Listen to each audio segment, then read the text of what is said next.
الحمدللہ والصلاۃ والسلام علی رسول اللہ اما بعد۔ محترم سامعین و ناظرین، ایک دفعہ کا واقعہ ہے کہ سیدنا ابو ہریرہ رضی اللہ تعالی عنہ وہ بنو زریق کی مسجد میں پہنچے۔ وہاں کے لوگوں کو جب نماز پڑھتے دیکھا تو ان کے اندر کچھ کمزوریاں دیکھی، تو کہنے لگے کہ اے لوگو، ثلاث، تین کام ایسے ہیں کہ اللہ کے رسول صلی اللہ علیہ وسلم ان تینوں کاموں کو کیا کرتے تھے، لیکن آج لوگوں کے اندر سستی آ گئی ہے، ترکہ الناس، لوگوں نے وہ تینوں کام چھوڑ دیے۔ پھر ان کی وضاحت کرتے ہیں کہ وہ تین کام کون سے ہیں۔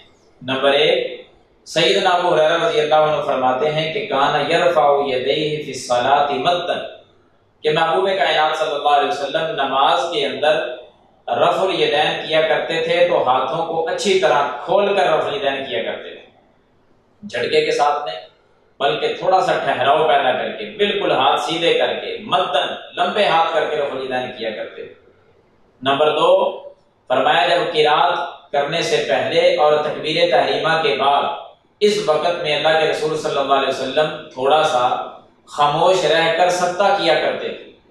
نمبر تین، سیدنا ابو ہریرہ رضی اللہ عنہ فرماتے ہیں کہ اللہ کے رسول صلی اللہ علیہ وسلم جب سجدے کو جاتے یا سجدے سے سر اٹھاتے تو اچھی طرح مکمل طور پر اللہ اکبر بلند آواز سے کہا کرتے۔ تو ہمیں بھی چاہیے ہم اپنی نمازوں کے اندر سستی اور کمی جو دیکھتے ہیں ایک دوسرے کی اصلاح کریں۔ رفع الیدین کرنا ہے تو ہاتھوں کو اچھی طرح کھول کر تھوڑا سا ٹھہراؤ پیدا کر کے رفع الیدین کریں۔ جس جس جگہ پر سجدہ کرنے کا حکم ہے، قرات سے پہلے، فاتحہ کے بعد اور اگلی قرات سے پہلے، ایسے ہی مکمل قرات کرنے کے بعد اور رکوع کرنے سے پہلے، یہ تین جگہ ہیں جہاں تھوڑا تھوڑا بندے کو خاموش رہ کر سجدہ کرنا چاہیے۔ اور تیسری بات کہ اللہ اکبر جو تکبیرات انتقال ہیں، منتقل ہونے کی تکبیرات، ایک حالت سے دوسری حالت میں منتقل ہونا، ان کو بھی اچھی طرح ادا کرنا چاہیے۔